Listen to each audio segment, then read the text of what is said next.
जय श्री राम। आप सभी का हार्दिक स्वागत है।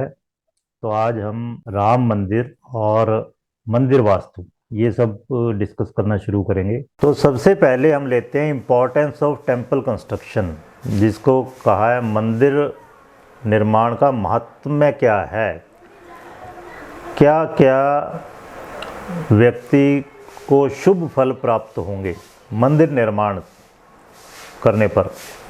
तो विश्वकर्म प्रकाश, जो कि वास्तु का बहुत मान्य ग्रंथ है, इसके 6ठे अध्याय के 3रे श्लोक में कहा है, जो व्यक्ति भगवान विष्णु का मंदिर बनवाता है वो ना केवल अपने को तारता है, मतलब भव सागर से पार हो जाएगा वो खुद ही, बल्कि अपने पिता में से आगे की 8 पीढ़ियों को भी तार देता है, मुक्ति दिलवा देता है।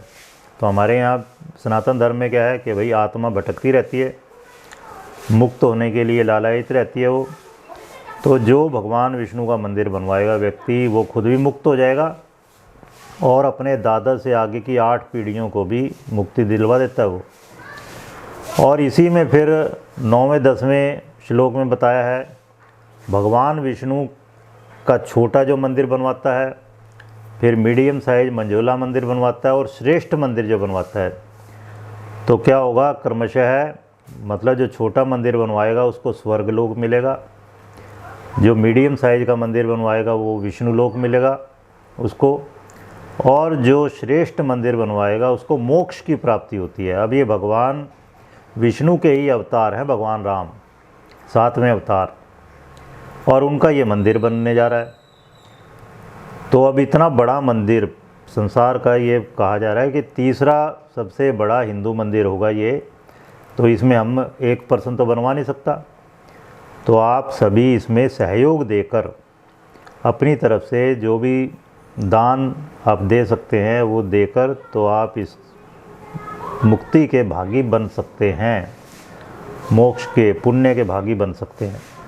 तो मंदिर बनवाना हमारे यहाँ, फिर कुएं बनवाना, बावड़ी बनवाना, वन उपवन लगवाना, बाग बगीचे, ठीक है ना, ये बहुत बढ़िया, बहुत शुभ माना गया है। ठीक है जी। अब आइए, ये खाका था राम मंदिर का जो डिज़ाइन तैयार किया गया 1988 के लगभग, उस वक्त ये डिज़ाइन तैयार किया गया था। बहुत छोटा साइज़ था इसका, और ये मंडप 2 मंडप थे, और ये मुख्य गर्भगृह जिसमें देवी देवता की मूर्ति विराजमान होती है उसको गर्भगृह कहते हैं, एक ये था। ठीक है, तो ये 2 मंडप थे उसमें। अब क्या है, आगे बताते हैं आपको। अब राम मंदिर के दर्शन करवा रहे हैं हम आपको, जो बनेगा अब फाइनल जो बन के तैयार होगा, उसमें हम मंदिर के सामने खड़े हैं।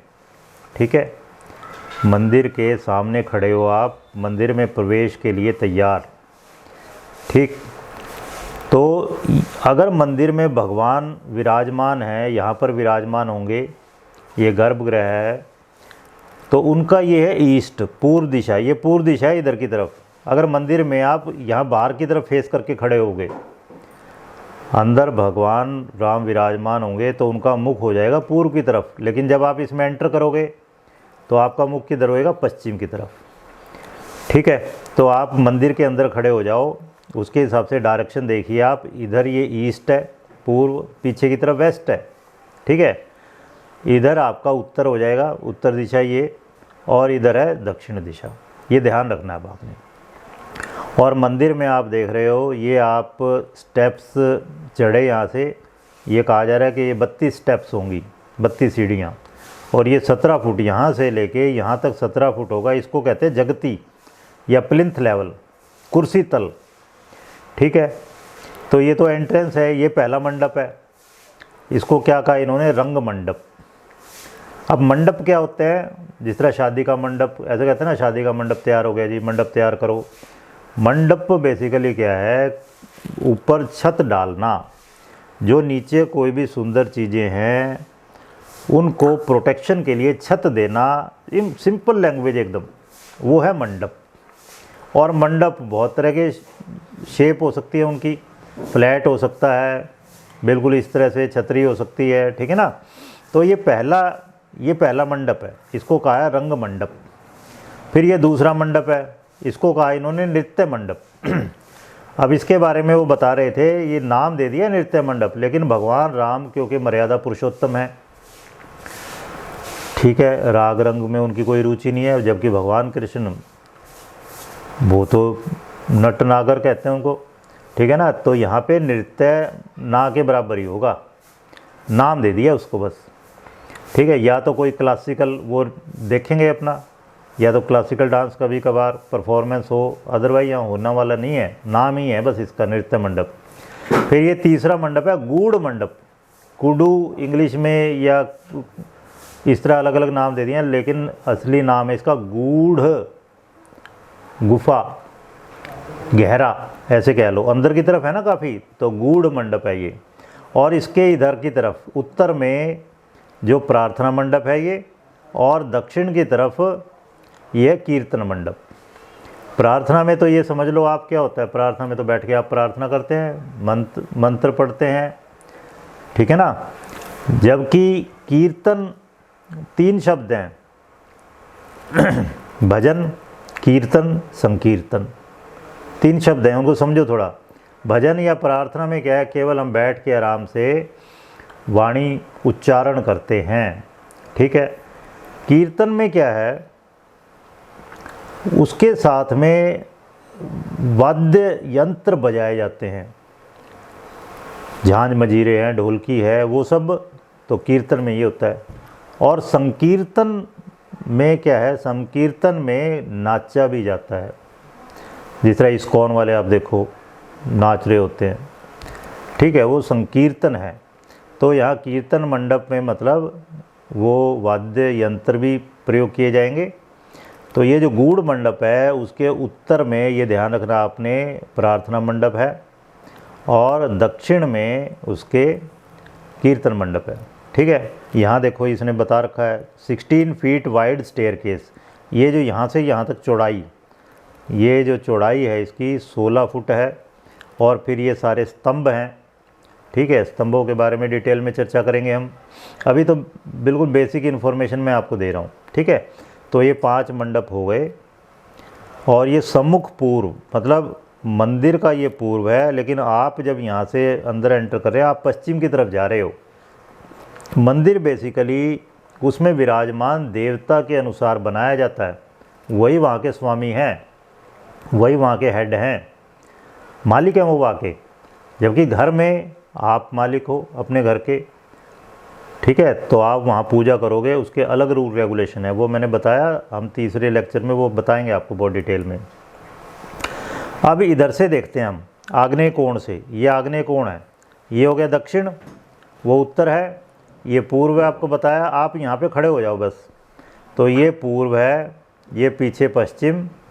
पश्चिम में जो सबसे भारी दिशा होनी चाहिए वास्तु के हिसाब से, वहाँ भगवान राम विराजमान होंगे, एक हिसाब से बहुत बढ़िया। ये पूर्व की तरफ कम कंस्ट्रक्शन होनी चाहिए, खुला होना चाहिए। तो अब देखो यहाँ कम कंस्ट्रक्शन है, यहाँ हैवी हो गई और हैवी हो गई, 3 हो गए मंडप, ठीक है।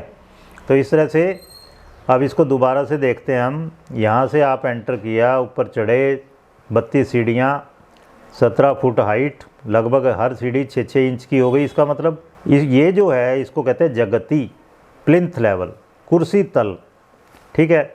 अब आप देखो मंडप एक के बाद एक से दूसरा ज़्यादा ऊंचा है, ये तीसरा और ऊंचा, और फिर ये ध्वजा यहाँ पे, ये मुख्य शिखर है गर्भगृह के ऊपर, ये सबसे ऊंचा है, ठीक है ना। तो धीमे धीमे ऊपर उठते जा रहे हैं ये, और यही होना चाहिए, ठीक है। आपका अपना मान लो बेडरूम है, वो सबसे लास्ट में सबसे ऊपर हो, घर में सबसे हैवी हो, ये मतलब भी होता है। मतलब मंदिरों से आप आइडियली समझ सकते हो कि आपका घर कैसा हो। यहाँ देखो ये हो गई जगती, ये मंडप हैं, रंग मंडप, नृत्य मंडप, और ये कौन सा था, गूढ़ मंडप। इसके उत्तर में यहाँ दिख नहीं रहा आपको, वो कौन सा था, प्रार्थना मंडप। और ये दक्षिण में ये है आपका कीर्तन मंडप, ठीक है। ये है शिखर, ये मुख्य शिखर है। कई सारे शिखर हो सकते हैं नॉर्थ इंडियन सिस्टम में जो मंदिर हैं उनके, ठीक। ये इसके नीचे ये जो शिखर है ना, मुख्य शिखर, इसमें नीचे गर्भगृह है और उस गर्भगृह में राम लला विराजमान होंगे और इसकी प्रदक्षिणा की जाती है। आप देखो हमारे यहाँ भगवान की जो मूर्ति है उनके गिर्द प्रदक्षिणा की जाती है, ठीक है ना। तो ये प्रदक्षिणा पथ है ऐसे, और ये इधर खुला पड़ा है, ठीक है ना, ये बंद नहीं है। कुछ मंदिरों में, पुराने मंदिर आप देखना, दीवार होती है यहाँ पे और अंदर अंधेरा होता है बहुत ज़्यादा।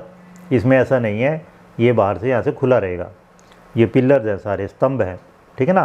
तो ये प्रदक्षिणा पथ है, सरकम एम्बुलेशन, भगवान की प्रदक्षिणा करनी है उसके लिए है ये। तो ये अंदर गर्भगृह हो गया, ये हो गया शिखर। शिखर के ऊपर ये देखो, ये गोल गोल जो होता है ना, गोल गोल इस तरह से, इसको कहते हैं आमलक। इसके बारे में बात करेंगे और आगे।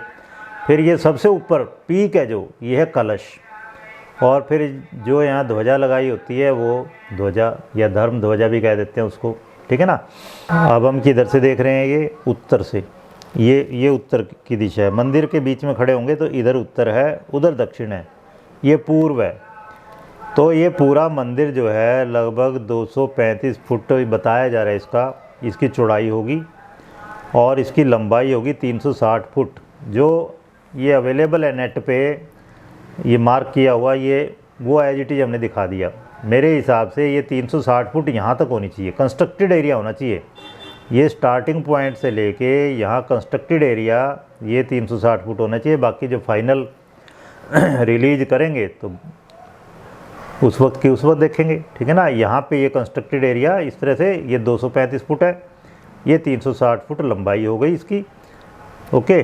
तो इसकी टोटल हाइट होगी, ये जो एग्जिस्टिंग ग्राउंड लेवल है बाहर, यहाँ से टोटल ये कलश की हाइट, ध्वजा नहीं, कलश तक की हाइट ये कह रहे हैं 161 फीट होगी। इसमें वही चीज़ यहाँ से देखो आप, यहाँ से आपने एंटर किया, ये कौन सा मंडप था, रंग मंडप। फिर ये दूसरा मंडप नृत्य मंडप, ये गूढ़ मंडप, इसके उधर की तरफ प्रार्थना मंडप, और इधर हो गया कीर्तन मंडप, ठीक है ना। और ये शिखर है, मुख्य जो गर्भगृह है उसके ऊपर। अब आइए हम यहाँ, ये कोना है, ये कोना कौन सा हुआ, अगर उधर ईस्ट है तो ये वेस्ट है, इधर साउथ है, तो यहाँ पे हम कहाँ खड़े हैं, साउथ वेस्ट में, ऐसे कह लो आप। अब आप साउथ वेस्ट में खड़े हो, ये जो है ये कीर्तन मंडप है, ये किधर की तरफ है, साउथ की तरफ, और ये भगवान अंदर विराजमान है, ये क्या है, वेस्ट। तो आप ये साउथ वेस्ट में खड़े हो, ऐसे कह लो, मंदिर के साउथ वेस्ट में बाहर की तरफ इधर खड़े हो। तो यहाँ पे आप देख रहे हो ना, ये तो हो गया कीर्तन मंडप। अब इसकी सुंदरता बढ़ाने के लिए इधर छोटे छोटे और दे दिए, ठीक है। अब आप इस पे आओ, ये देखो 1 मंजिल 2 मंजिल 3 मंजिल है, ये 3 मंजिल है, जबकि ये आप देख रहे हो कीर्तन मंडप कितना, 2 मंजिल, ठीक है। इसी तरह जो प्रार्थना मंडप भी 2 मंजिल है, लेकिन बीच में जो गूढ़ मंडप है वो भी 3 मंजिल है, और ये मुख्य गर्भगृह भी 3 मंजिल है। और इसके बाहर ये देखो, ये पिलर्स हैं सारे, स्तंभ, यहाँ पे प्रदक्षिणा करेंगे लोग, ठीक है। पहली मंजिल पर, ये पहली मंजिल कहेंगे इसको, दूसरी मंजिल, तीसरी मंजिल। जो टेक्निकल लैंग्वेज है सिविल इंजीनियरिंग में, उसमें इसको ग्राउंड फ्लोर कहते हैं, इसको फर्स्ट फ्लोर कहते हैं, इसको सेकंड फ्लोर कहते हैं, ये समझ लेना। ग्राउंड फ्लोर यानी पहली मंजिल, फर्स्ट फ्लोर दूसरी मंजिल, सेकंड फ्लोर तीसरी मंजिल, और ऊपर फिर ये शिखर है, ठीक है ना। तो अब सब हम वास्तु पॉइंट ऑफ व्यू से सारा डिस्कस करेंगे, हाइट वास्तु के हिसाब से क्या होनी चाहिए, विड्थ लेंथ रेशो, ये सब डिस्कस करेंगे हम। तो अब आप ये देखो, ये क्या है, ये सेमी सर्कुलर टाइप लग रहा है बाहर से, अंदर से ये कहा जा रहा है कि ये ऑक्टेगनल बनेगा गर्भगृह, अष्टभुजाकार। बाहर से आप देखोगे ये सेमी सर्कुलर लग रहा है, ऊपर से देखते हैं अगर हम इसको, पीछे देखो, इसमें देखो, ये दिख रहा है ना आपको, इसको कहते हैं एप्सिडल शेप। एप्सिडल मतलब पहले तो ये हाफ ले लिया, हाफ सर्कल, और फिर उसको इधर एक्सटेंड कर दिया स्ट्रेट वे में, तो ये वैसे ये कहा जा रहा है ये ऑक्टेगनल होगा। अभी फाइनल शेप के बारे में अभी भी एडिशन अल्ट्रेशन हो सकते हैं, अभी भी उनकी रोज़ रोज़ जो आ रही हैं स्टेटमेंट्स इस तरह से आ रही हैं कि अंदर बदलाव हो सकते हैं उसमें। अब आप यहाँ से देखो, अब आप किधर खड़े हो, ये मंदिर के दक्षिण की तरफ खड़े हो आप, ठीक है ना। ये कौन सा मंडप है, ये है कीर्तन मंडप, ठीक है। ये कौन सा था, गूढ़ मंडप, ये है ये कौन सा मंडप बताया था मैंने आपको? नृत्य मंडप, नृत्य मंडप, और ये रंग मंडप, ठीक है ना। तो एक क्रमशः आप देखो बढ़ता जा रहा है इस तरह से, ठीक है ना। और ये सबसे ऊंचा है। तो हमारे यहाँ जो नॉर्थ इंडियन सिस्टम में नागर शैली कहते हैं, आर्किटेक्चर की, मंदिर वास्तुकला की अलग अलग शैलियाँ हैं। उसमें उत्तर भारत में जो नागर शैली कहते हैं उसको, नागर शैली की खासियतें क्या हैं मैं सब बताऊंगा आपको, ठीक है। उसको कंपैरिजन उसका करेंगे हम द्रविड़ शैली से जो साउथ में प्रचलित है। तो उत्तर भारत की शैली में ये है कि सबसे ऊंचा जो निर्माण वो गर्भगृह के ऊपर होना चाहिए, दूर से ही पता चल जाए एकदम कि ये गर्भगृह, ये है मुख्य मंदिर, ठीक है ना। और इसमें देख रहा है आपको ये ग्राउंड फ्लोर, ये फर्स्ट फ्लोर, ये सेकंड फ्लोर, ठीक है ना, इस तरह से है। तो ये एक देखो यहाँ पे सीढ़ियाँ दे दी हैं साउथ की तरफ, ओके। इस तरह दूसरी तरफ भी हैं नॉर्थ की तरफ। लेकिन जो स्टेटमेंट्स आ रही हैं वो ये कह रहे हैं कि जी मेनली कौन सी दिशाएं यूज़ होंगी, एंट्री होगी पूर्व से और एग्ज़िट होगा दक्षिण से। और ये बहुत शुभ दिशाएं मानी गई है, किलों के लिए भी, राजमहलों के लिए भी और मंदिरों के लिए, ठीक है। मंदिर में ये समझ लीजिए आप, जो बेस्ट वास्तु के प्रिंसिपल्स होते हैं ना वो मंदिरों में अप्लाई होते हैं, उसके बाद महलों के लिए अप्लाई हुए, उसके बाद फिर किलों के लिए, छावनियों के लिए, इस तरह से है, ठीक है। तो ये साउथ से देख रहे हो आप, मतलब आपका मुख नॉर्थ की तरफ है, ये मंदिर का साउथ है। मंदिर के साउथ का व्यू देख रहे हो आप। अब क्या है, ये पूरा एनक्लोजर है। अब ये बीच में मंदिर था, ठीक है ना। अब आप देख रहे हो ईस्ट से, और इसमें ये मंडप दिख रहे हैं एक के बाद एक आपको, ठीक है ना। ये एनक्लोजर है। ये एनक्लोजर नॉर्थ इंडियन सिस्टम जो नागर शैली में नहीं था। एनक्लोजर मेनली साउथ वाला जो द्रविड़ शैली है उसमें होते हैं, ठीक है। तो इसका मतलब क्या है, केवल नागर शैली नहीं, द्रविड़ शैली के भी कुछ लक्षण यहाँ पे ले लिए गए हैं। तो राम मंदिर प्योरली नागर शैली का नहीं है। इसके बारे में बहुत डिटेल में डिस्कस करेंगे, अभी तो हम केवल ब्रीफ में बता रहे हैं आपको, ठीक है ना। तो एनक्लोजर में भी आप देखो जगह जगह इन्होंने फिर बुर्ज दे दिए हैं, यहाँ पे शिखर दे दिए हैं। तो ये देखो अब आप, जो मंदिर का साउथ है ये, ठीक है ना। और इधर से इस तरह आप ये देख रहे हो आप, रंग मंडप, नृत्य मंडप, गूढ़ मंडप, ये वाला मंडप है कीर्तन मंडप आपका, ठीक है ना। अब यहाँ पे आपको ये देख रहा है गलियारा दिख रहा है 2 मंजिल, ठीक, नीचे भी है वैसे तो यहाँ पर इसको पीछे से जोड़ दिया जाएगा, इसको पूरे मंदिर को। जो पुराने वाले जो शुरुआती डिज़ाइन था उसमें नहीं था ये, अब इसको ये जोड़ रहे हैं पूरा जो एनक्लोजर है उसके साथ में। दोबारा से दिखाता हूँ मैं आपको, ये जो है ना ये एनक्लोजर है पूरा जो। तो एक तो अंदर ही अंदर परिक्रमा पथ है, और फिर इसको ऐसे जोड़ दिया तो श्रद्धालु इस तरह पूरे इसकी परिक्रमा भी करेंगे, पूरे एनक्लोजर की परिक्रमा करेंगे। ये दूर से दृश्य आप देखो, दूर ये है सरयू नदी, ठीक, सरयू नदी दिख रही है यहाँ पर। तो उसके बारे में बताएंगे, अयोध्या की क्या खासियत है उसके बारे में भी, लोकेशन, ठीक है ना। लोकेशन में 2 बातें हैं, पहली बात यहाँ पे अयोध्या नगरी है, दूसरा फिर सरयू रिवर है, उनकी इम्पोर्टेंस भी डिस्कस करेंगे बहुत डिटेल में हम। तो ये रोड वहाँ तक जा रहा है, अब चौड़ा किया जा रहा है इस रोड को। तो अब आइए लोकेशन, सबसे पहले इंडिया में उत्तर प्रदेश, ठीक है। उत्तर प्रदेश में यहाँ अयोध्या है, तो अयोध्या नगरी, और ये पूरी घाघरा रिवर या सरयू नदी वो बह रही है यहाँ, ठीक है। उसके तट पर अयोध्या है। तो अगर राम मंदिर जो प्रीमाइसिस है उसमें अगर आप खड़े होंगे तो वहाँ से उत्तर की तरफ लगभग 1 किलोमीटर पर सरयू नदी है। ये अयोध्या है, ये लगभग साइट है पूरा राम मंदिर कॉम्प्लेक्स। तो इसके उत्तर में इधर ये सरयू नदी है, और इधर की तरफ लगभग 3.5 किलोमीटर चले जाएंगे तो भी वो सरयू आ रही है। तो उत्तर में भी आ रही है वो, पूर्व में भी आ रही है सरयू नदी, और इधर चले जाएंगे पश्चिम में 7.5 किलोमीटर दूर, उधर भी सरयू नदी है। तो आप देखो मतलब इतना बढ़िया साइट है ये। यहाँ पर नदी जो कि वास्तु के हिसाब से होनी चाहिए वो है, और गंगा की सहायक नदी है ये। तो ये साइट है राम मंदिर कॉम्प्लेक्स, ये है पूरा ये वाला, और इसमें राम मंदिर की जगह ये है, और इधर ईस्ट है। ठीक है, राम मंदिर पूर्वमुखी बनेगा, बन रहा है, पूर्वमुखी होगा। ठीक, और ये हो गया उत्तर। ये पूरी साइट है, राम मंदिर कॉम्प्लेक्स कह दो इसको, ये राम मंदिर कॉम्प्लेक्स है,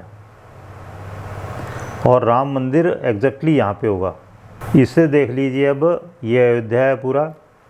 अयोध्या में यहाँ उत्तर की तरफ घाघरा नदी या सरयू नदी कहते हैं इसको, तो वो बहती है, जो कि गंगा की सहायक नदी है, बाद में जाके ये गंगा में मिल जाती है। तो ये राम जन्मभूमि विवाद था 2.77 एकड़ ज़मीन पर, वो बिल्कुल वही ज़मीन है जहाँ पर भगवान राम का जन्म हुआ, और उसके अलावा काफ़ी सारी ज़मीन है, उसमें पूरा बनेगा कॉम्प्लेक्स। ये है, इसको समझिए ज़रा। ये राम जन्मभूमि जो न्यास है, उसके पास जो ज़मीन इस वक्त अवेलेबल है, जिसको कि श्री राम जन्मभूमि तीर्थ क्षेत्र कहा गया है, वो ज़मीन के बारे में थोड़ा डिस्कस करते हैं हम। ठीक है, तो अब इसमें राम मंदिर तो यहाँ बनेगा, क्यों? क्योंकि यहीं पर उनका जन्म हुआ था। अब ये पूरी लैंड आप देख रहे हो हैप्पजार्ड शेप की है, इसमें कितने कोने निकले हुए हैं। रेगुलर शेप होनी चाहिए, वो सब हम डिस्कस करेंगे आगे, पहले इसको समझ लेते हैं थोड़ा सा। ठीक है, तो राम टेम्पल तो बनने वाला यहाँ पर, इसको थोड़ा बड़ा करके देखते हैं। श्री राम मंदिर यहाँ पर बनेगा। ठीक है, ये टेम्पल एक्सिस दिखा रखी है, देखो बिल्कुल मिड में से इस तरह लाइन ड्रॉ कर दी। इधर ईस्ट है, इधर वेस्ट है, यहाँ रामलला विराजमान होंगे। एग्जैक्टली 1 जो है ना, ये गर्भगृह है। ठीक, और अब आप देख रहे हो यहाँ एनक्लोजर में दीवार कैसे दिखा रखी है, जबकि अभी मैंने क्या दिखाई आपको, एकदम लगभग रेक्टेंगुलर है पूरा परकोटा। शुरू में उन्होंने ऐसे दिखाया था, तो इसमें चेंजेस हो रहे हैं अभी भी। जैसे जैसे ज़मीन मिलती जा रही है वो रेगुलर बनाते जा रहे हैं शेप को, और होना भी यही चाहिए। तो श्री राम मंदिर ये है जी। फिर प्रदक्षिणा 2, ये सब मैंने अभी बताया था। एक एनक्लोज़र ये है, परकोटा कह लो इसको। तो इसमें 2 लेवल होंगे, ऊपर वाले लेवल पर लोग प्रदक्षिणा करेंगे भगवान राम की, और एक यहाँ पर है प्रदक्षिणा पथ। फिर 3 नंबर का एंट्रेंस कोर्टयार्ड, कोर्टयार्ड में एंट्रेंस की जगह। फिर सीता कुंड, अब इस पे ध्यान दो जरा, सीता कुंड दिखा रखा है यहाँ पर, जो कि पूरे कॉम्प्लेक्स के लगभग बीच में हो जाता है। अब देखो यहाँ पे बीच में हो गया लगभग पूरे कॉम्प्लेक्स के, जो कि वास्तु के हिसाब से बढ़िया नहीं है। बीच की जगह नीची नहीं होनी चाहिए वास्तु एंगल से, यहाँ इनको सोचना पड़ेगा इसके बारे में। सीता कुंड जो बना रखा है बिल्कुल बीच में, सीता कुंड या जानकी जलाशय जो है, रेन वाटर हार्वेस्टिंग पॉन्ड जो बना दिया है, मेरे विचार में वास्तु पॉइंट ऑफ व्यू से ये सही नहीं है।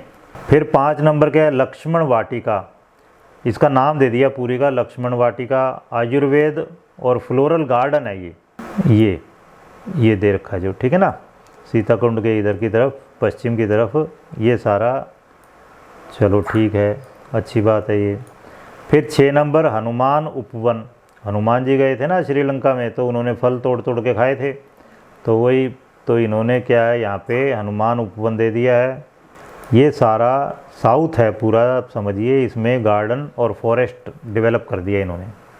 ठीक है, हैप्पजार्ड शेप भी काफ़ी ख़त्म हो जाएगी इस तरह से।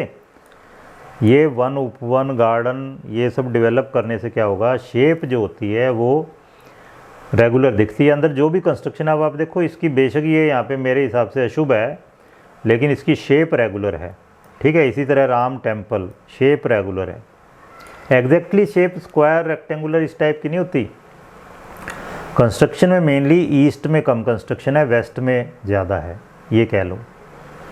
ओके, ये हो गया। फिर जटायु हिल, जटायु के पूरे पूरे मंदिर हैं इंडिया में, साउथ इंडिया में भी हैं, और इवन कई बार फ़ोटो में देखिए इंडोनेशिया मलेशिया तक में भी। तो यहाँ ऊंचा कर दिया इस जगह को एक हिसाब से, बढ़िया। ये वेस्ट है, ऊंचा कर दिया, उसका नाम दे दिया जटायु हिल। तो मेनली क्या है, भगवान राम से संबंधित जो किरदार थे, जो उस वक्त लोग थे, उनको इम्पोर्टेंस दी गई है। फिर व्हीकुलर ड्रॉप ऑफ, यहाँ 8 नंबर इस तरह जो रोड आएगा, ठीक है, उसके बाहर ही यहाँ पर व्हीकल, आम आदमी के लिए जो व्हीकल होंगे वो यहीं ख़त्म हो जाएंगे, आगे पैदल यात्रा करनी पड़ेगी आपको, ठीक है, और टिकट वगैरह यहीं होंगे। फिर 9 नंबर क्या है, क्रॉस रोड व्हीकुलर जंक्शन, ये हो गया यहाँ पे, ये चौराया हो गया किस्म से। पेडेस्ट्रियन पाथवे 10 नंबर, ये पैदल यहाँ से जाना है, ठीक है जी। फिर वीआईपी पार्किंग, एंड यहाँ वीआईपी के लिए है पार्किंग, ठीक। अब आप अगर इस पूरे टेम्पल को ऐसे लो, यहाँ पे मिड पॉइंट में लूँ अगर इसका, तो ये हो गया नॉर्थ, ये साउथ, ये ईस्ट, ये वेस्ट, तो ये नॉर्थ ईस्ट का एरिया हो गया सारा, ठीक है। नॉर्थ ईस्ट एरिया में 10-11 pedestrian pathway, VIP parking and drop of. तो अगर आप अक्षरधाम टेम्पल भी देखो दिल्ली वाला, उसमें भी नॉर्थ ईस्ट में खुला छोड़ रखा है, सारा पार्किंग दे रखी है उसमें। उसमें ईस्ट एरिया खुला है, ईस्ट में फ्लाईओवर है, नॉर्थ ईस्ट में सारी पार्किंग दे दी गई है। इसमें भी इस तरह से इधर पैदल चलने के लिए, ठीक है ना। और वीआईपी पार्किंग मतलब खुली जगह रहेगी, गाड़ियाँ ही होंगी, वो टेम्परेरी आई जाएंगी बस। और 3 नंबर पे यहाँ पे क्या दे रखा है, एंट्रेंस कोर्ट यार्ड, ये कोर्ट यार्ड है पूरा, इसका एंट्रेंस है, तो वो भी खुली रहेगी जगह। तो वास्तु का प्रिंसिपल क्या है, नॉर्थ में, नॉर्थ ईस्ट में जितनी खुली जगह है उतना बढ़िया, ठीक है। और इधर इन्होंने हैवी वो कर दिया, भारी पेड़ लगा दिए, जटायु हिल दे दी, लेकिन बीच में मैंने बता दिया आपको, मेरे हिसाब से ये सही नहीं है यहाँ पे कुंड। फिर आओ एंसिलरी बिल्डिंग्स एंड फैसिलिटीज़, तो 12 नंबर पे और छोटी छोटी बहुत सारी बिल्डिंग्स होंगी, वो ये सारी, ठीक है ना। वो क्या क्या होंगी आगे हम डिस्कस करेंगे ये। फिर rear service entrance for temple, 13 number क्या दे दिया, यहाँ से एक रोड दे दिया है, ठीक है। रियर सर्विस जिस तरह बैक लेन होती है घर की हमारी, इस तरह से मान लो यहाँ का कुछ भी गंदगी निकालनी है यहाँ से, या कुछ और सप्लाई करनी है, मटेरियल लाना है, तो वो इधर से आ सकता है, ठीक। तो ये थोड़ा सा मैंने आपको आइडिया दिया इसका। तो ये एक इर्रेगुलर शेप प्लॉट है, आप देखो इसको रेगुलर शेप का जितना बना लेंगे धीमे धीमे उतना बढ़िया रहेगा। अभी आप खुद ही देख लोगे कि इर्रेगुलर शेप के प्लॉट की वजह से क्या क्या प्रॉब्लम्स आई हैं और फ्यूचर में भी आ सकती हैं। ये सारे एंसिलरी बिल्डिंग्स हैं, एनेक्सीज जिन्हें कहते हैं, एनेक्सीज। तो ये था पुराना वाला। अब इसको समझो थोड़ा सा। पुराना जो था टेम्पल का 1988 में जब ये बनाया गया, बाद में जब कोर्ट के जीत गए तो इनको लगा कि भाई अब आलीशान बनना चाहिए, भव्य बनना चाहिए, बहुत बड़ा सा बनना चाहिए। तो उस वक्त देखो दो मंडप थे, एक ये, ठीक है। ये आप नृत्य मंडप और गूढ़ मंडप कह दो, ये जैसे भी जो भी नाम देने हैं। और ये था मुख्य शिखर, और ये वही शेप है, एप्सिडल, सेमी सर्कुलर, ठीक है ये। और इसमें 2 मंजिल थी केवल, देखो अब 3 मंजिल कर दी है। प्लिंथ पे ग्रेनाइट दिया है, कुर्सी तल, प्लिंथ लेवल जिसको कहते हैं जगती, वहाँ पर ग्रेनाइट पत्थर दिया हुआ है।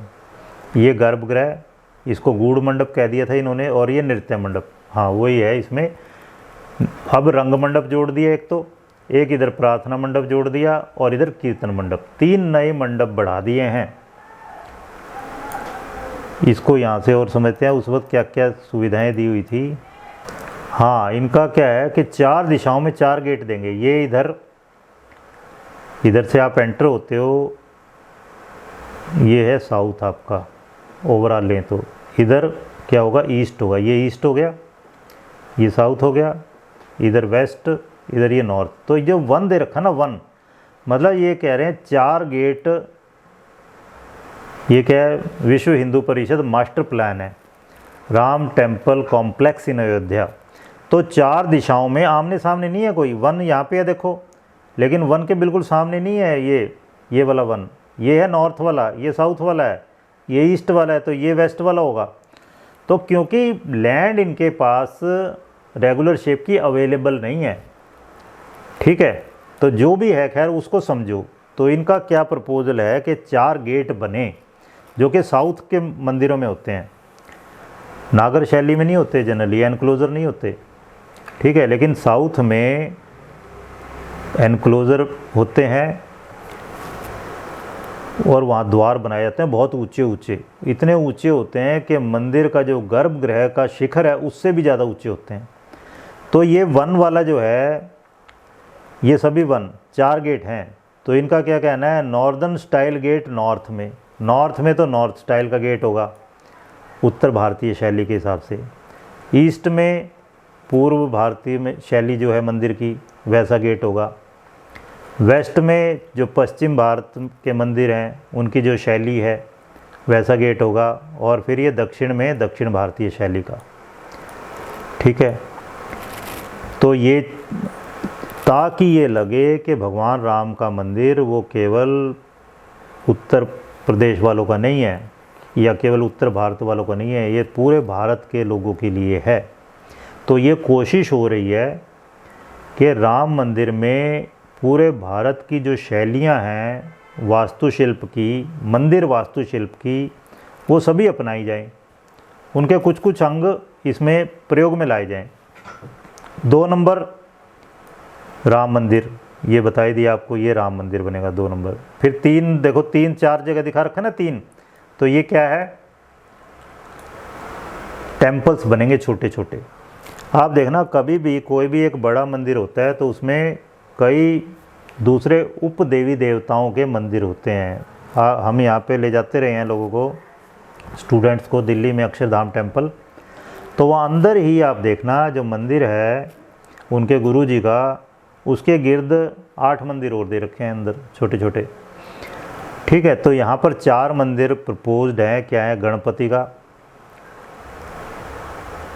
हनुमान मंदिर, गणपति को बेसिकली द्वार पर जगह दी जाती है, दरवाजे पर जनरली। फिर यहाँ एक हनुमान मंदिर बनेगा जो कि भगवान राम के परम सेवक हैं। फिर लक्ष्मण मंदिर जो कि उनके दाएं हाथ है, और सीता मैया उनके बाईं तरफ विराजमान रहती हैं। तो ये 4 मंदिर प्रपोज हैं, लेकिन अभी भी इनका स्वरूप बदलता जा रहा है। अभी धीमे धीमे आगे जो इनकी प्लानिंग होती जा रही है और कई मंदिर प्रपोज्ड हो गए हैं। तो ये मैं पहले बता रहा हूँ आपको किस तरह से प्लानिंग स्टेज पे ही बहुत सारे चेंजेस आते जा रहे हैं। फिर यहाँ 4 नंबर विजय स्तंभ, तो देवताओं के मंदिर में बाहर विजय स्तंभ बनाया जाता है, यहाँ ईस्ट की तरफ विजय स्तंभ बनेगा। फिर दीप स्तंभ होते हैं साउथ के मंदिरों में, तो यहाँ विजय स्तंभ होगा 4 नंबर। अब 5 नंबर देखो, ये दिखा रखे हैं 5 नंबर, 3, 4, 5, 6, 7 कई जगह दिखा रखे हैं 5 नंबर। तो 5 नंबर क्या है, peripheral building with exhibition in it. तो शुरू में क्या है, एग्जीबिशन, यहाँ पे बिल्डिंग छोटी छोटी बनाई जानी थी, इनमें एग्जीबिशन किए जाने थे, अलग अलग चीज़ें प्रदर्शित की जानी थी भगवान राम के जीवन से संबंधित। मेडिटेशन एंड सभा हॉल 6 नंबर।